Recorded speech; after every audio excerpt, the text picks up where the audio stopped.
আমাদের জীবনে আমরা যখনই এমন কোনো মানুষের সাথে পরিচিত হই যে বয়সে, পদে এবং আর্থিক দিক থেকে আমাদের থেকে পিছিয়ে, তখন আমরা সবাই খুব হীন নজরে তাদের দিকে দেখি। মনেই করি না যে সেই ব্যক্তির নিজস্ব একটা অস্তিত্ব রয়েছে, তার নিজেরও একটা মাহাত্ম্য রয়েছে। আমাদের মনেই হয় না যে আমাদের সামনে দাঁড়িয়ে থাকার যোগ্যতা আছে তাদের। চলুন আপনাকে একটা প্রশ্ন করি, শূন্যের নিজস্ব মূল্য কোথায়? আপনি বলবেন কিছুই না। শূন্যের আবার নিজস্ব মূল্য কোথায়?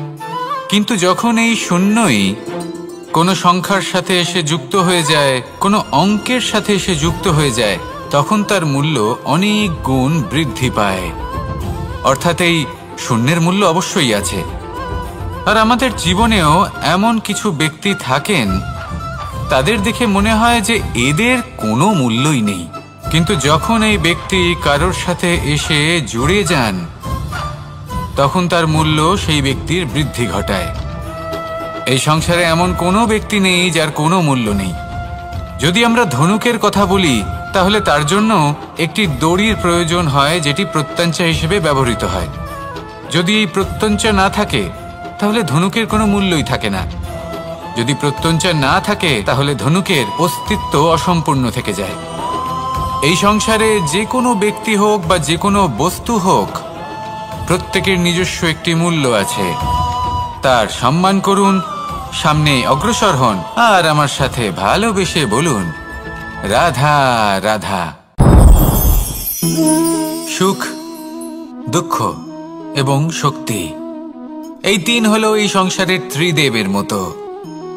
আমাদের জীবনে যা কিছু ঘটছে, এই তিনটির ভিত্তির উপরেই হচ্ছে। আসলে এই সংসারের একটা নিয়ম আছে, যখনই আপনি কিছু লাভ করেন, এই সংসার আপনার পরীক্ষা নেয়। এটা জানার জন্য আপনার পরীক্ষা নেয় যে আপনি যা কিছুই লাভ করেছেন, আপনি কি আদৌ সেটার যোগ্য কিনা। ঠিক সেইভাবেই এই সুখ, দুঃখ এবং শক্তি আপনার পরীক্ষা নিয়ে থাকে। যখন সুখ আসে, তখন সে আপনার পরীক্ষা নেয় যে আপনার মধ্যে অহংবোধ জাগ্রত হয়নি তো। যদি অহংবোধ চলে আসে, তাহলে সুখ সেখানেই সঙ্গ ত্যাগ করে। দুঃখ আপনার ধৈর্যের পরীক্ষা নিতে থাকে।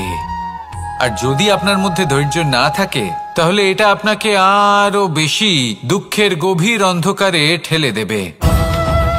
সেখানে শক্তি পরীক্ষা নেয় আপনার বিনম্রতার। যদি আপনি বিনম্র না হন, তাহলে হয় এই শক্তি আপনার সঙ্গ ত্যাগ করবে, নয় এই শক্তি বিনম্রতার অভাবে আপনার পতনের কারণ হতে পারে। এই সংসারে যে কোনো ব্যক্তি যিনি এই পরীক্ষায় উত্তীর্ণ হয়ে থাকেন, এই জীবনে তিনি সাফল্য লাভ করেন। আসুন আমার সাথে ভালোবেসে বলুন, রাধা রাধা। মানুষের জীবনে উন্নতি লাভ করার জন্য তিনটি স্তম্ভের প্রয়োজন হয়। প্রথম স্তম্ভ শিক্ষা। এই শিক্ষা আমাদের জ্ঞান প্রদান করে। দ্বিতীয় স্তম্ভ ব্যবসা, যার দ্বারা আমরা ধন উপার্জন করি। তৃতীয় স্তম্ভ হলো আমাদের ঈশ্বর, আমাদের ইষ্ট। এনার সাথে যদি আমরা জুড়ে থাকতে পারি, তাহলে এমন একটা মানসিক বল আপনি লাভ করবেন, যেটা এই সংসারে আর কোথাও পাওয়া সম্ভব নয়। কিন্তু মানুষ অনেক সময় জীবনে এই তিনটি স্তম্ভ লাভ করা সত্ত্বেও সামনে অগ্রসর হতে পারেন না। তখনও জীবনে কঠিন পরিস্থিতি আসতেই থাকে। এমনটা ঠিক কেন হয়? কারণ সে জীবনে এই তিনটি স্তম্ভ লাভ করে নেয়, জীবনে প্রয়োগও করে, কিন্তু তার ভিতের কথা সে ভুলেই যায়। যেমন প্রথম স্তম্ভ অর্থাৎ শিক্ষা। এই শিক্ষার আধার হলো শুভ চেতনা। যদি অন্তরে শুভ চেতনা না থাকে, তাহলে এই শিক্ষার কোনো গুরুত্ব থাকে না। দ্বিতীয় স্তম্ভ ব্যবসা। পরিশ্রম করে উপার্জন করতে হবে, এই কথাটা আমরা সবাই জানি এবং সবাই চেষ্টাও করি। কিন্তু ব্যবসা করতে করতে আমরা এটা ভুলে যাই আমাদের ব্যবহার কেমন হয়ে পড়েছে। এই ব্যবহার যদি শুভ হয়, তাহলে আমাদের উপার্জন আস্তে আস্তে একটা স্থির জায়গায় এসে পৌঁছবে। এবং তৃতীয় স্তম্ভ আমাদের ভগবান। যদি ওনার শরণে আপনি যেতে চান, তাহলে তার পূর্বে নিজের মা বাবাকে সেবা করুন। তাদের যত্ন করুন, তাদেরকে ভালোবাসুন, কারণ ওনারাই হলেন এই সংসারে আপনার সবথেকে বড় ইষ্ট। তাহলে 3 স্তম্ভের সাথে সাথে তাদের আধারকেও নিজের জীবনে প্রাধান্য দিন। কোনো সমস্যা আসবে না, জীবনে একের পর এক উন্নতি করবেন এবং এই মন প্রসন্ন হয়ে বলবে রাধা রাধা। মানুষের এই সংসারে জীবনযাপন করার জন্য কিছু জিনিসের প্রয়োজন পড়ে। এমন কিছু আবেগ, এমন কিছু বস্তু আছে যেগুলো তার প্রয়োজন হয়, কিন্তু সবথেকে বেশি যে জিনিসটা তার প্রয়োজন হয় সেটা হলো সম্মানের। আমাদের ভালো লাগে যখন কেউ আমাদের সম্মান করে, আমরা কাউকে সম্মান করলে তারও সেটা ভালো লাগে। কিন্তু আপনি দেখবেন যে সংসারে বেশিরভাগ মানুষ 2টি মাপদণ্ডের ভিত্তিতে সম্মান করেন, হয় বয়স দেখে করেন বা উপার্জন দেখে, অর্থাৎ সেই ব্যক্তি কতটা উপার্জন করেন। এবার ভেবে দেখুন, এটা আবশ্যক নয় কারোর বয়স যদি বেশি হয় তার বুদ্ধিও ততটাই বেশি হবে। আবশ্যক এটাও নয় যে কোনো ব্যক্তি যদি অত্যন্ত ধনী হন বা তার মনও নির্মল হবে বা তিনি সৎকর্ম করবেন বা এমন কোনো কর্ম করবেন যাতে উনি সম্মান লাভ করতে পারেন। হতে পারে উনি ধনী কিন্তু দুশ্চরিত্র। সেই জন্য বয়স বা উপার্জন দেখে কোনো ব্যক্তিকে সম্মান করবেন না, কর্ম দেখুন। যদি গভীরভাবে ভেবে দেখেন তাহলে দেখবেন যদি কোনো মানুষ কোনো সৎকর্ম করেন তাহলে তার প্রতি হৃদয় থেকে সম্মান জাগ্রত হয়। এটাই হলো সেই সম্মান যা অর্জন করতে হবে। বয়স আজ আছে, কাল আরো বৃদ্ধি পাবে। উপার্জন আজ আছে, কাল সেটা কমে যেতেও পারে। কিন্তু যদি আপনি নিরন্তর শুভকর্ম করতে থাকেন তাহলে আপনি মৃত্যুর পরেও অমর হয়ে থাকবেন। আসুন আমার সাথে ভালোবেসে বলুন রাধা রাধা। ভয়ের সাথে আমরা সবাই পরিচিত, কষ্টও আমরা সবাই পেয়েছি। কখনো কখনো আমরা অসুস্থ হয়ে পড়ি, আর এমন সময় হলে মাতার মমতা, কখনো বাবার স্নেহ, কখনো বন্ধুদের পাশে থাকার অনুভূতি আমাদের রোগ নিরাময়ে সাহায্য করে। কখনো যদি আমরা নিরাশ হয়ে পড়ি, তখন যদি আমাদের কোনো আপনজন আমাদের 2টো ভালো কথা বলে তখন আমাদের মনোবল বেড়ে যায়। ঠিক তেমন সংসারের এই রঙ্গমঞ্চে যদি আপনি পীড়িত অনুভব করেন, কিছু শুভ কথা আলোচনা করুন, কিছু স্তুতি গান করুন, কিছু মুহূর্তের জন্য হলেও নিজের ইষ্টদেবের কথা স্মরণ করুন আর প্রার্থনা করুন। সাহস বাড়বে, শক্তিও বৃদ্ধি পাবে এবং সামনে এগিয়ে চলার পথও দেখতে পাবেন।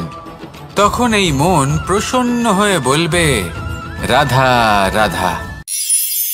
মানুষের জীবনে উন্নতি লাভ করার জন্য 3টি স্তম্ভের প্রয়োজন হয়। প্রথম স্তম্ভ শিক্ষা। এই শিক্ষা আমাদের জ্ঞান প্রদান করে। দ্বিতীয় স্তম্ভ ব্যবসা, যার দ্বারা আমরা ধন উপার্জন করি। তৃতীয় স্তম্ভ হলো আমাদের ঈশ্বর, আমাদের ইষ্ট। এনার সাথে যদি আমরা জুড়ে থাকতে পারি তাহলে এমন একটা মানসিক বল আপনি লাভ করবেন যেটা এই সংসারে আর কোথাও পাওয়া সম্ভব নয়। কিন্তু মানুষ অনেক সময় জীবনে এই 3টি স্তম্ভ লাভ করা সত্ত্বেও সামনে অগ্রসর হতে পারেন না। তখনও জীবনে কঠিন পরিস্থিতি আসতেই থাকে। এমনটা ঠিক কেন হয়? কারণ সে জীবনে এই 3টি স্তম্ভ লাভ করে নেয়, জীবনে প্রয়োগও করে, কিন্তু তার ভিতের কথা সে ভুলেই যায়। যেমন প্রথম স্তম্ভ অর্থাৎ শিক্ষা। এই শিক্ষার আধার হলো শুভ চেতনা। যদি অন্তরে শুভ চেতনা না থাকে তাহলে এই শিক্ষার কোনো গুরুত্ব থাকে না। দ্বিতীয় স্তম্ভ ব্যবসা। পরিশ্রম করে উপার্জন করতে হবে, এই কথাটা আমরা সবাই জানি এবং সবাই চেষ্টাও করি। কিন্তু ব্যবসা করতে করতে আমরা এটা ভুলে যাই আমাদের ব্যবহার কেমন হয়ে পড়েছে। এই ব্যবহার যদি শুভ হয় তাহলে আমাদের উপার্জন আস্তে আস্তে একটা স্থির জায়গায় এসে পৌঁছবে। এবং তৃতীয় স্তম্ভ আমাদের ভগবান। যদি ওনার স্মরণে আপনি যেতে চান তাহলে তার পূর্বে নিজের মা বাবাকে সেবা করুন, তাদের যত্ন করুন, তাদেরকে ভালোবাসুন, কারণ ওনারাই হলেন এই সংসারে আপনার সবথেকে বড় ইষ্ট। তাহলে 3 স্তম্ভের সাথে সাথে তাদের আধারকেও নিজের জীবনে প্রাধান্য দিন। কোনো সমস্যা আসবে না, জীবনে একের পর এক উন্নতি করবেন এবং এই মন প্রসন্ন হয়ে বলবে, রাধা রাধা। সুখ, দুঃখ এবং শক্তি, এই তিন হলো এই সংসারের ত্রিদেবের মতো। আমাদের জীবনে যা কিছু ঘটছে এই তিনটির ভিত্তির উপরেই হচ্ছে। আসলে এই সংসারের একটা নিয়ম আছে, যখনই আপনি কিছু লাভ করেন এই সংসার আপনার পরীক্ষা নেয়। এটা জানার জন্য আপনার পরীক্ষা নেয় যে আপনি যা কিছুই লাভ করেছেন আপনি কি আদৌ সেটার যোগ্য কিনা। ঠিক সেইভাবেই এই সুখ, দুঃখ এবং শক্তি আপনার পরীক্ষা নিয়ে থাকে। যখন সুখ আসে তখন সে আপনার পরীক্ষা নেয় যে আপনার মধ্যে অহংবোধ জাগ্রত হয়নি তো। যদি অহংবোধ চলে আসে তাহলে সুখ সেখানেই সঙ্গ ত্যাগ করে। দুঃখ আপনার ধৈর্যের পরীক্ষা নিতে থাকে, আর যদি আপনার মধ্যে ধৈর্য না থাকে তাহলে এটা আপনাকে আরো বেশি দুঃখের গভীর অন্ধকারে ঠেলে দেবে। সেখানে শক্তি পরীক্ষা নেয় আপনার বিনম্রতার। যদি আপনি বিনম্র না হন তাহলে হয় এই শক্তি আপনার সঙ্গ ত্যাগ করবে, নয় এই শক্তি বিনম্রতার অভাবে আপনার পতনের কারণ হতে পারে। এই সংসারে যে কোনো ব্যক্তি যিনি এই পরীক্ষায় উত্তীর্ণ হয়ে থাকেন এই জীবনে তিনি সাফল্য লাভ করেন। আসুন আমার সাথে ভালোবেসে বলুন, রাধা রাধা। ভয়ের সাথে আমরা সবাই পরিচিত, কষ্টও আমরা সবাই পেয়েছি। কখনো কখনো আমরা অসুস্থ হয়ে পড়ি, আর এমন সময় হলে মাতার মমতা, কখনো বাবার স্নেহ, কখনো বন্ধুদের পাশে থাকার অনুভূতি আমাদের রোগ নিরাময়ে সাহায্য করে। কখনো যদি আমরা নিরাশ হয়ে পড়ি, তখন যদি আমাদের কোনো আপনজন আমাদের দুটো ভালো কথা বলে তখন আমাদের মনোবল বেড়ে যায়। ঠিক তেমন সংসারের এই রঙ্গমঞ্চে যদি আপনি পীড়িত অনুভব করেন, কিছু শুভ কথা আলোচনা করুন, কিছু স্তুতি গান করুন, কিছু মুহূর্তের জন্য হলেও নিজের ইষ্টদেবের কথা স্মরণ করুন আর প্রার্থনা করুন। সাহস বাড়বে, শক্তিও বৃদ্ধি পাবে এবং সামনে এগিয়ে চলার পথও দেখতে পাবেন। তখন এই মন প্রসন্ন হয়ে বলবে, রাধা রাধা। এই সংসারে কখনো কোনো ব্যক্তিকে তার বাইরের পোশাক দেখে বিচার করার চেষ্টা করবেন না, এটা খুব বড় ভুল করবেন। যেমন আমরা জীবনে অনেক সময় এমন করি, ধরুন কোথাও একটা গাছ দেখলাম, খুব বিশাল আকারের একটা গাছ যেটা মাটির থেকে অনেক উঁচুতে পৌঁছে গেছে, যার বিশাল শাখা আছে। সেগুলো দেখে আমরা ভাবি যে এই গাছে হয়তো কত সুস্বাদু ফল আছে, আমরা সেই গাছের পরিচর্যা করতে থাকি। আবার অন্যদিকে হলো একটি তৃণ যেটা মাটি থেকে কিছুটা উঁচুতে পৌঁছেছে, কিন্তু সেই তৃণর নিচে, মাটির নিচে অত্যন্ত সুস্বাদু ফল বা সবজি জন্ম নেয়, যা আমাদের স্বাস্থ্যের পক্ষে অত্যন্ত উপকারী। সেই জন্য কখনো আবরণ দেখে কাউকে বিচার করতে চেষ্টা করবেন না। তার বদলে এটা বোঝার চেষ্টা করুন যে আপনার সামনে যে ব্যক্তি আছে বা বস্তু আছে তার বিশেষত্ব কি। যদি এই বিশেষত্ব বোঝার ক্ষমতা আপনি অর্জন করেন, যদি এই শিল্প আপনি নিজের ভেতরে জাগ্রত করেন, তাহলে এই সংসারে বিশেষত্ব কি সেটা আপনি জানতে পারবেন। আর এই সমস্ত খেলা দৃষ্টি থেকে নয়, দৃষ্টিভঙ্গি থেকে জন্ম নেয়। দৃষ্টিভঙ্গি সবসময় শুভ রাখুন আর আমার সাথে ভালোবেসে বলুন, রাধা রাধা। যখন আমরা কোনো বনে প্রবেশ করি তখন এই সবুজ ঘাস দেখে, এই কোমল ঘাস দেখে আমাদের মন প্রফুল্ল হয়ে ওঠে। ভিন্ন ভিন্ন প্রজাতির ফুল, ভিন্ন ভিন্ন রঙের ফুল দেখে এই মন আনন্দে ভরে ওঠে। এখানে শিশুরা আনন্দ লাভ করে, বড়রা ভোজন গ্রহণ করেন, কথাবার্তা বলেন, হাঁটাহাঁটি করে বেড়ান। এবার ভেবে দেখুন, যখন এই উপবনের নির্মাণ হয়েছিল সেই সময় যদি এই মাটিকে সঠিকভাবে খনন না করা হতো, যদি তাতে সঠিকভাবে বীজ রোপণ না করা হতো, যদি কোনো সংঘর্ষ না হতো, পরিশ্রম না করা হতো, যদি চলতে চলতে পায়ে কাঁটা না বিঁধে যেত, তাহলে এই সুন্দর বন দেখে আমরা কি এই আনন্দ লাভ করতে পারতাম? কখনোই নয়। ধরুন কোনো নদীর তটে সুন্দর একটি বন আছে, সেই বনের আনন্দ লাভ করতে গেলে আপনাকে সেই নদী পার করতেই হবে।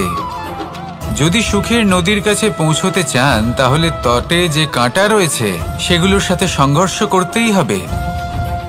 এই সংসারে যদি আপনি সুখ লাভ করতে চান তাহলে সুখ লাভের এই যাত্রা শুরু করতে হবে সংঘর্ষ দ্বারা। তাহলে সংঘর্ষকে স্বাগত জানান, এর পেছনেই সুখ রয়েছে যা আপনার জন্য অপেক্ষা করছে। এবার হাসুন আর আমার সাথে ভালোবেসে বলুন, রাধা রাধা। মানুষ সুখী জীবনযাপনের প্রতি এতটাই অভ্যস্ত হয়ে পড়ে যে একটা ছোট্ট সমস্যা এলেই সে সবার থেকে সাহায্য চাইতে শুরু করে দেয়। সে সাহায্য লাভও করে এবং সেই সংকট থেকে সে বেরিয়েও আসে। কিন্তু এই সাহায্য কিছু মুহূর্তের, আর কিছু মুহূর্তের হলো এই দুঃখ। এই 2 মুহূর্তের সাহায্যের জন্য আজীবন আপনি তার কাছে ঋণী হয়ে থাকেন। আর মানবিকতার খাতিরে আপনার মনে কৃতজ্ঞতা জেগে ওঠে, আর সেই কৃতজ্ঞতা বোধ হলো যে আপনি কখনো সেই ব্যক্তিকে ছাপিয়ে যেতেই পারবেন না। সেই জন্য জীবনে সবসময় চেষ্টা করবেন নিজেকে প্রস্তুত রাখতে সেই সব সমস্যার জন্য, সেই সব বাধার জন্য যেগুলো আপনার জীবনে আসতে পারে। ততক্ষণ সাহায্য চাইবেন না যতক্ষণ না অন্য কোনো পথ না থাকছে। সাহায্য চাওয়া অনুচিত নয়, কিন্তু সাহায্য চাইলে এবং সাহায্য পেলে আপনি আজীবন কৃতজ্ঞ এবং ঋণী হয়ে থাকবেন। আর তারপর একদিন আপনি পরিবর্তন দেখতে পাবেন যে কিভাবে আপনি ছোট ছোট সমস্যার জন্য সাহায্য না চেয়ে বড় বড় সমস্যার সম্মুখীন হতে প্রস্তুত হয়ে গেছেন। এটাই হলো সংসারের নীতি। এটাই পালন করুন আর আমার সাথে ভালোবেসে বলুন, রাধা রাধা। আপনি কখনো কাউকে পর্বতে আরোহণ করতে দেখেছেন? বা আপনি কখনো নিজে কোনো পর্বতে আরোহণ করেছেন? করে থাকলে আপনি এই বিষয়ে অবশ্যই জানবেন যে যখন আমরা শিখরের দিকে এগোই, ওপরের দিকে এগিয়ে চলি, তখন আমাদের একটু ঝুঁকে পথ চলতে হয়। তখনই আমরা সেই পর্বত আরোহণ করতে পারি। কিন্তু যে ব্যক্তি নিচের দিকে ফিরে আসছেন তিনি কিন্তু ঝুঁকে চলেন না, তিনি দৃঢ়ভাবে সোজা হয়ে নিচে নামেন। এই ভারসাম্য বজায় রাখার এই খেলাতে সংসারের একটা সার লুকিয়ে রয়েছে। যদি আপনিও জীবনে উঁচুতে উঠতে চান, শিখরে পৌঁছতে চান, তাহলে আপনাকেও নত হয়ে বিনম্র হয়ে সামনে এগোতে হবে। সেখানে যদি আপনি বুক চিতিয়ে উদ্ধতভাবে অহংকার বোধ নিয়ে চলতে থাকেন, সেখান থেকেই আপনাকে নিচে নামতে হবে। কোনো ব্যক্তি তার বিনম্র স্বভাব দেখেই বোঝা যায় যে সেই ব্যক্তি সাফল্যের শিখর দেশে আরোহণ করছে নাকি নিচে তথা খাদের দিকে যাত্রা করছে।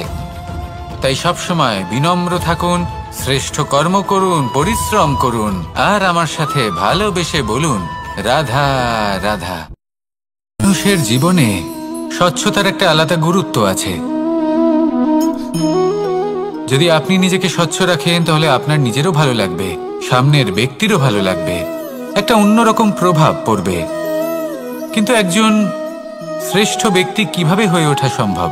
যার মধ্যে গুণ আছে, শিক্ষা আছে, শুভ চেতনা আছে, যিনি সৎকর্ম করেন। কিভাবে হব সেই ব্যক্তি যার মধ্যে জ্ঞান আছে? শুধুমাত্র স্বচ্ছ থাকলে তো তা হওয়া সম্ভব নয়। প্রথমে আপনাকে বুঝতে হবে যে মানুষের মধ্যে 4টি মূল তত্ত্ব আছে। প্রথম হলো তার শরীর, যার দ্বারা উনি যে কোনো কর্ম করে থাকেন। দ্বিতীয় তত্ত্ব হলো তার মন, যার দ্বারা কোনো কর্ম করার জন্য সে নিজেকে প্রেরণা দিতে থাকে। তৃতীয় তত্ত্ব হলো বুদ্ধি, যে কর্ম আমরা করতে চাই, যে লক্ষ্যে আমরা পৌঁছতে চাই, সেটা আমরা কিভাবে কোন পথে করব সেটা স্থির করা যায় বুদ্ধি দিয়ে। আর চতুর্থ তত্ত্ব হলো আত্মা। আত্মা হলো এমন এক তত্ত্ব যার কোনো সমাপ্তি নেই। আত্মা হলো অজয়, কিন্তু এরও শুদ্ধিকরণের প্রয়োজন হয়। এই 4টি তত্ত্বের শুদ্ধিকরণ করতে থাকুন, এতে নির্মল রাখুন, শুদ্ধ রাখুন। এবং এটা কিভাবে হবে? শুভ চেতনা দ্বারা, জ্ঞানের দ্বারা, এবং সব থেকে বেশি গুরুত্বপূর্ণ প্রেমের দ্বারা। আসুন আমার সাথে ভালোবেসে বলুন, রাধা রাধা। এই জীবনে তিনটি গুরুত্বপূর্ণ শব্দ আছে যা বোঝা আমাদের কাছে খুব গুরুত্বপূর্ণ, এবং এই তিনটি শব্দের নিজস্ব অর্থ আছে। প্রথম হলো সঙ্গবদ্ধতা, অর্থাৎ একসাথে মিলে কাজ করতে হবে, একসাথে মিলে পরিশ্রম করতে হবে, সামনে এগোতে হবে। এরকম করতে পারলে আপনার শক্তি বৃদ্ধি পাবে, আপনার ক্ষমতা বৃদ্ধি পাবে, আপনি এগোতে পারবেন এবং অনেক দূরে যেতে পারবেন। দ্বিতীয় হলো আত্মবিশ্বাস। হেরে যাওয়া বস্তুও আবার জিতে নিতে পারবেন। যদি আপনার নিজের আত্মবিশ্বাস থাকে তাহলে আপনি কখনো পরাজিত হবেন না। এবং তৃতীয় হলো অহংকার। জয়লাভ করার পরেও কিন্তু এটা আপনাকে পরাজিত করতে পারে। সেই জন্য জীবনে সঙ্গবদ্ধ হন, আত্মবিশ্বাস রাখুন, কিন্তু কখনোই অহংকার করবেন না। এই অহংকার আপনার থেকে সব কিছু কেড়ে নিতে পারে। এই অহংকারের জন্যই মথুরাপতি কংস নিজের পতনের দিকে অগ্রসর হয়েছিলেন। এই অহংকারকে ত্যাগ করুন আর আমার সাথে ভালোবেসে বলুন, রাধা রাধা। এই সংসারে সব থেকে বেশি কঠিন কাজ কোনটা? কেউ বলবেন যুদ্ধ করা, কেউ বলবেন ধন অর্জন করা, আবার কেউ বলবেন জ্ঞান অর্জন করা সব থেকে বেশি কঠিন। এবার প্রত্যেক ব্যক্তির নিজস্ব অভিজ্ঞতা আছে আর সেই অনুসারে তার নিজস্ব একটা উত্তর আছে। সাধারণভাবে দেখতে গেলে এই সংসারে সব থেকে কঠিন হলো তপস্যা করা, অর্থাৎ সব কিছু ত্যাগ করে তপস্যায় নিজেকে বিলীন করে দেওয়া। এবার এর থেকে বেশি কঠিন এই সংসারে আর কি বা হতে পারে? এই সংসারে, এই সমাজে, নিজের পরিবারের মধ্যে থেকেও ধৈর্য ধরে সামনে অগ্রসর হওয়া, এটা হলো সব থেকে কঠিন কাজ। কারণ যখন আপনি তপস্যা করেন তখন সেখানে আপনার ধৈর্য ভাঙার মতো কেউ থাকেন না, না কোনো বন্ধু, না কোনো আত্মীয়, না কোনো শত্রু, কেউ না। কিন্তু যখন আপনি এই সমাজে, এই পরিবারে থাকেন, কোনো না কোনো ব্যক্তি এসে আপনার ধৈর্যের বাঁধ ভেঙে দেওয়ার ক্ষমতা রাখেন। তারা আপনার ধৈর্যের বাঁধ ভেঙে দেয়, আর কখনো কখনো তারা অনিচ্ছাকৃতভাবেই সেটা করে থাকেন। কারণ তাদের মানসিকতা আপনার থেকে আলাদা, তাদের কর্ম আপনার থেকে আলাদা, তাদের দৃষ্টিভঙ্গি আপনার থেকে আলাদা, জীবন যাপন আপনার থেকে আলাদা। সেক্ষেত্রে আপনি ধৈর্যচ্যুত হন, প্রসন্নতা আপনার থেকে ছিনিয়ে নেওয়া হয়। সেই জন্য এই সংসারে, এই পরিবারের থেকেও ধৈর্য ধরে সামনে অগ্রসর হওয়া কোনো পর্বতের শিখরে গিয়ে তপস্যা করার থেকেও অনেক বেশি কঠিন। আর যে ব্যক্তি এই সমাজেই, এই পরিবারে, সেই সকল মানুষের মধ্যে থেকে গিয়েও ধৈর্য ধরে অগ্রসর হতে থাকেন, যারা এই কাজটা শিখে নিতে পারেন, তারাই কিন্তু জীবনে আনন্দ লাভ করতে পারেন। এই ধৈর্যই শেষে আপনার জীবনে প্রসন্নতা বহন করে আনবে। তাই ধৈর্য ধরে জীবনের পথে অগ্রসর হন আর আমার সাথে ভালোবেসে বলুন, রাধা রাধা। আমরা যখনই কোনো গাছের চারা রোপণ করি তখন সবার আগে পরীক্ষা করে দেখি যে যেখানে আমরা চারা রোপণ করতে চলেছি সেখানকার মাটি আদৌ উর্বর কিনা, সেই মাটি সেই চারাকে বাড়তে সাহায্য করবে কিনা। যখন একটা চারা রোপণের আগে আমরা এত কিছু ভাবতে পারি, তাহলে কাউকে বিশ্বাস করার আগে আমরা কেন ভাবি না? জীবনে কখনো এই বিশ্বাসরূপী চারা কোথাও রোপণ করার আগে বোঝার চেষ্টা করুন যে যার উপর আপনি বিশ্বাস করতে চলেছেন সে কি আদৌ আপনার বিশ্বাসের যোগ্য কি না। ভেবে দেখুন সেই ব্যক্তি ভবিষ্যতে গিয়ে আপনার বিশ্বাস ভাঙতে পারে কি না। এটাও ভেবে দেখুন যে যাকে আপনি বিশ্বাস করতে চলেছেন তাকে আপনি বিশ্বাস করলে নিজের জীবনের উদ্দেশ্যে আপনি অগ্রসর হতে পারবেন কি না। আর তার জন্য প্রয়োজন সঠিক সিদ্ধান্ত, পরখ করা, কোনটা উচিত কোনটা অনুচিত সেটা বোঝা। আর তাতে কিন্তু আপনি সন্দেহবাতিক হবেন না, তাতে আপনি আরো নিপুণ হয়ে উঠবেন। তাই যদি আপনি নিপুণ হয়ে উঠতে চান তাহলে বোঝার চেষ্টা করুন, পরখ করে দেখুন, কোনটা উচিত কোনটা অনুচিত বুঝুন, আর বিশ্বাস তখনই করুন যখন আপনি 100% নিশ্চিত হবেন যে সে বিশ্বাসের যোগ্য। আসুন আমার সাথে ভালোবেসে বলুন, রাধা রাধা। রাধা কখনো কখনো আমার জন্য বড়ই সুগন্ধি আতর নিয়ে আসে, পারিজাত ফুলের মালা নিয়ে আসে আমার প্রসাধন করবে বলে, এবং আমার সব থেকে বেশি প্রিয় মাখন নিজে হাতে বানিয়ে আনে আমাকে নিজে হাতে খাইয়ে দেবে বলে, সবকিছু আমাকে প্রসন্ন করবে বলে। কিন্তু আপনি কখনো ভেবেছেন যে এই আতর কিভাবে বানানো হয়? সহস্র ফুলের পাপড়ি একসাথে পিষে নিতে হয়, তারপরে তার থেকে যে রস নিঃসৃত হয় সেই রস দ্বারাই আতর তৈরি হয়। অনেক সংখ্যক ফুলকে অসীম যন্ত্রণা ভোগ করতে হয়, তবে তারা আমার প্রসাধন সামগ্রী হয়ে উঠতে পারে। দুধ থেকে মাখন তৈরি করার জন্য কতটা পরিমাণ মন্থন সহ্য করতে হয় সেটা আপনি জানেন। ঠিক সেই রকমই হলো আমাদের জীবনও। বিপদও আসে, কঠিন পরিস্থিতিও আসে, এর সম্মুখীন হতে শিখুন। মনে রাখবেন, আপনি হলেন সেই দুধ যাকে মন্থন সহ্য করতে হবে মাখন হয়ে ওঠার জন্য। মনে রাখবেন, আপনি হলেন সেই ফুলের মতন যাদের পিষ্ট হতে হবে সুগন্ধি আতর হয়ে ওঠার জন্য, যাকে এই সংসার পছন্দ করে। কখনো কখনো জীবনে আপনার সাথে খারাপ শুধুমাত্র এই কারণে ঘটে যাতে আপনার শ্রেষ্ঠ রূপ এই সংসারের সামনে আসতে পারে। শুধুমাত্র কঠিন পরিস্থিতি এবং বিপদকে একটা সুযোগ হিসেবে দেখার চেষ্টা করুন। আপনার জন্য এই সংসার বদলে যাবে, সংসারকে দেখার দৃষ্টিভঙ্গি পাল্টে যাবে, আপনার ভাগ্য পাল্টে যাবে, আর এই মন প্রসন্ন হয়ে বলবে, রাধা রাধা। পাশা নামক এই খেলাটি আপনারা নিশ্চয়ই খেলেছেন, না খেলে থাকলে দেখেছেন, আর যদি দেখেও না থাকেন তাহলে নিশ্চিত রূপে শুনেছেন। মহাভারতের এই মহাযুদ্ধ কোথাও না কোথাও এই পাশা নামক খেলার কারণে হয়েছিল।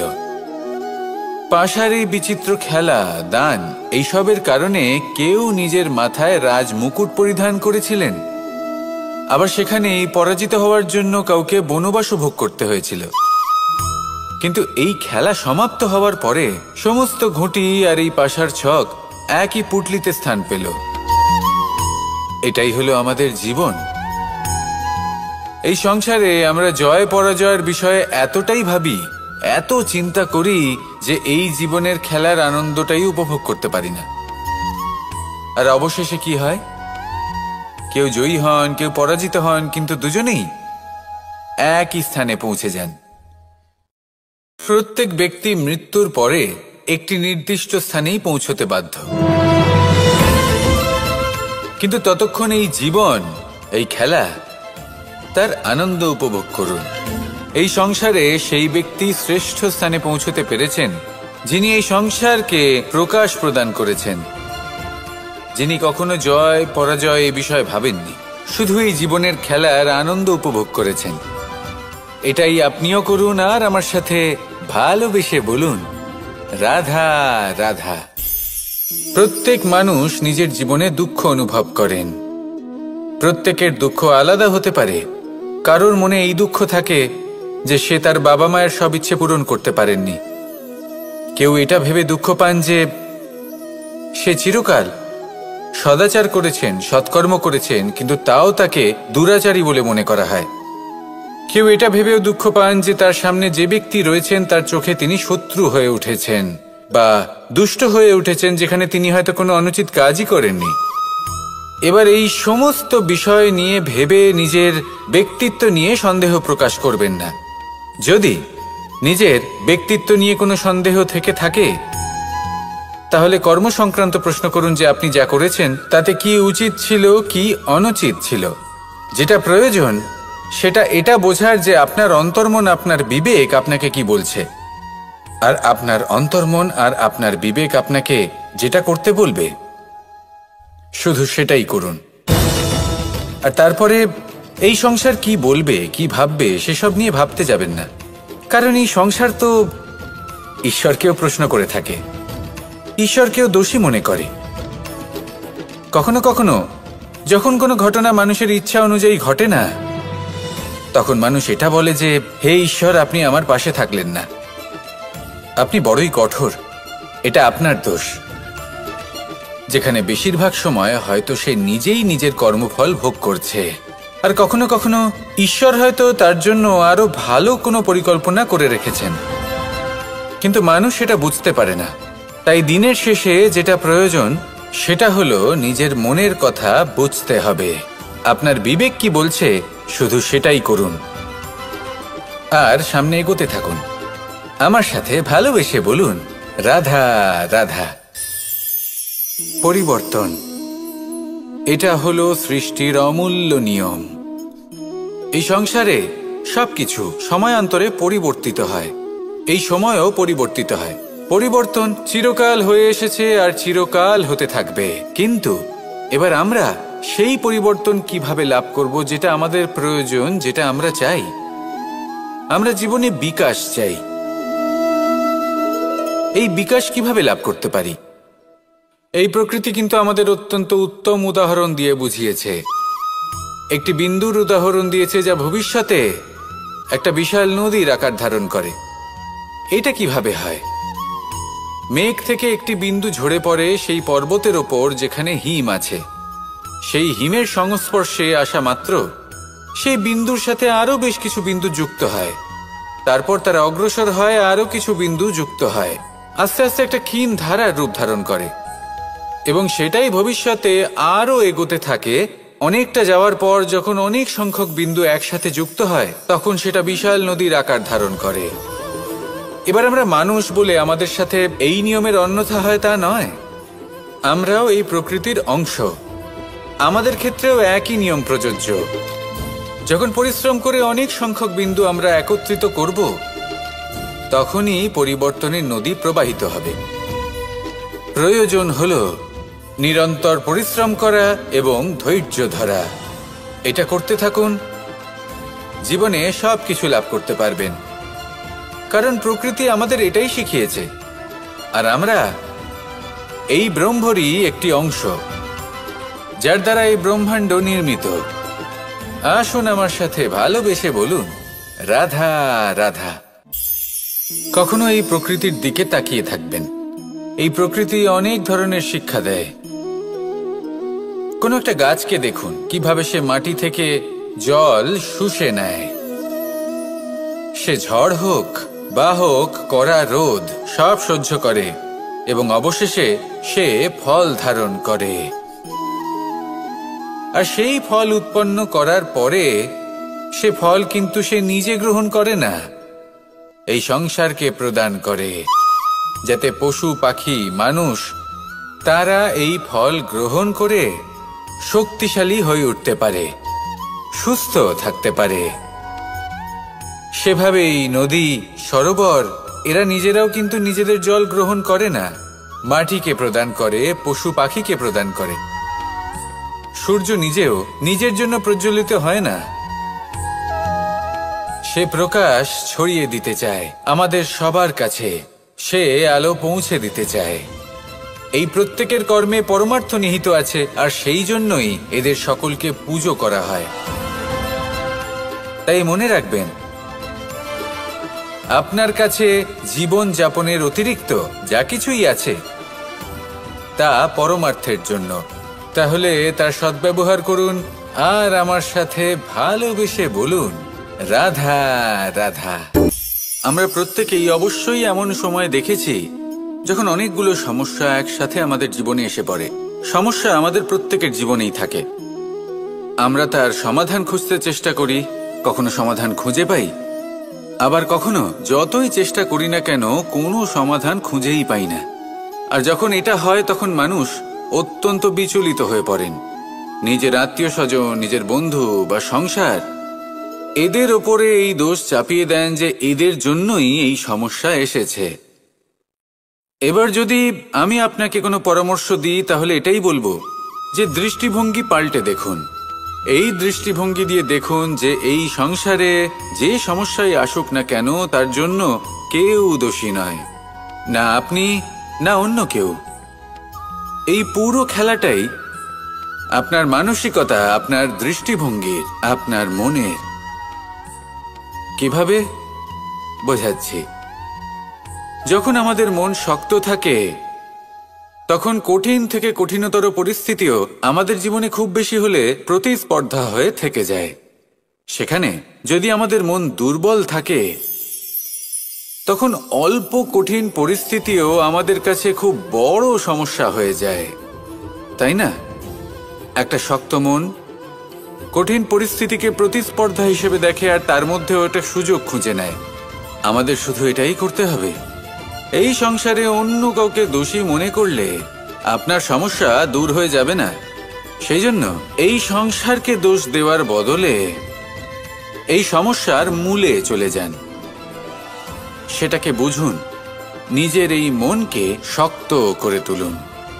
যদি আপনার মন শক্তিশালী হয়, তাহলে এই সংসারে অনেক বড় বড় কঠিন থেকে কঠিনতর পরিস্থিতিও যদি আসে, আপনার জীবনে যতই বড় বড় সমস্যা আসুক না কেন, আপনার লক্ষ্য লাভে বাধা দিতে পারবে না। আসুন আমার সাথে ভালোবেসে বলুন, রাধা রাধা। আমরা সবাই পাথর দেখেছি, পর্বতও দেখেছি, শুকনো পাতাও দেখেছি, শ্যামল বনানীও দেখেছি।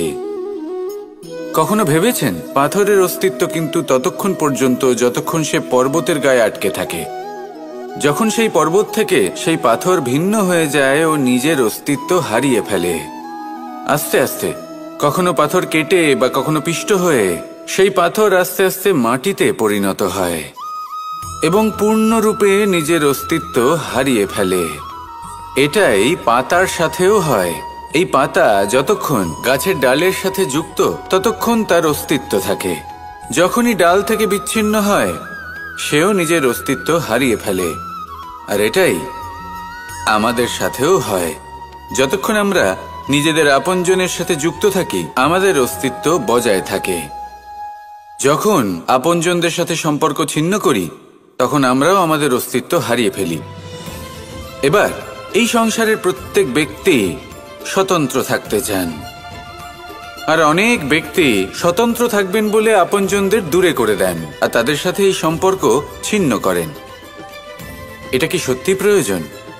আপনজনদের সাথে সম্পর্ক ছিন্ন করে নিজের অস্তিত্ব হারিয়ে ফেলা প্রয়োজনীয়, নাকি আপনজনদের সাথে সম্পর্ক বজায় রেখে নিজেদের স্বতন্ত্র করে রাখা সেটা আবশ্যক? নির্বাচন আপনারই। আসুন আমার সাথে ভালোবেসে বলুন, রাধা রাধা। আপনি কি কখনো নৌকা যাত্রা করেছেন? করে না থাকলেও নিশ্চয়ই দেখেছেন যে এই জল যা নিজের অন্তরে সব কিছু সমাহিত করে নিতে পারে, এই নৌকা সেই জলের ওপরেই ভেসে থাকে। নদীর স্রোত কাটিয়ে সে সামনে অগ্রসর হয়। কিন্তু যদি এই নৌকায় কোনো ছিদ্র হয়, তাহলে কিন্তু সেই নৌকা ডুবে যাবে। আর এতে কোনো তফাৎ হবে না যে সেই ছিদ্র ছোট নাকি বড়, নৌকা ডুবে যাবে। এই ছিদ্র হলো আমাদের জীবনে আমাদের অপগুণ, আমাদের দোষ, আমাদের বিকার। কখনো এটা ভাববেন না যে এই দোষ খুবই ছোট, এতে কিছুই যাবে আসবে না। না, সেই ছোট দোষ, সেই ছোট বিকার যদি সেটাকে শুধরে না নেন, তাহলে সেটা আপনাকে আপনার পতনের দিকে নিয়ে যাবে। শেষ পর্যন্ত এটা আপনার উপর নির্ভরশীল যে আপনি কি চান। আপনার জীবনের এই নৌকা এভাবেই ডুবে যেতে দেখবেন, নাকি নিজেকে শুধরে নিয়ে সেই নৌকার সেই ছিদ্রটাকে ভরিয়ে তুলতে চাইবেন? নির্বাচন আপনার। আসুন আমার সাথে ভালোবেসে বলুন, রাধা রাধা।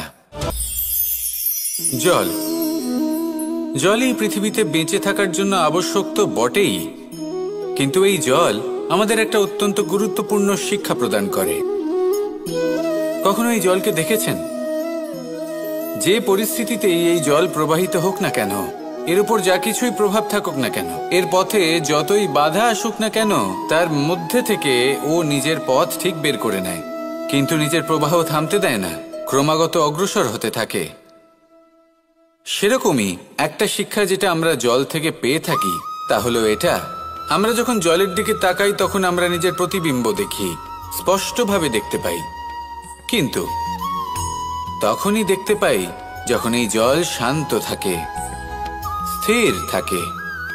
যদি এই জল অশান্ত হয়ে থাকে, স্থির না হয়, তাহলে আমরা এতে নিজের প্রতিবিম্ব দেখতে পাই না। এটাই আমাদের মনের সাথেও হয়ে থাকে। যখনই জীবনে কোনো সংকট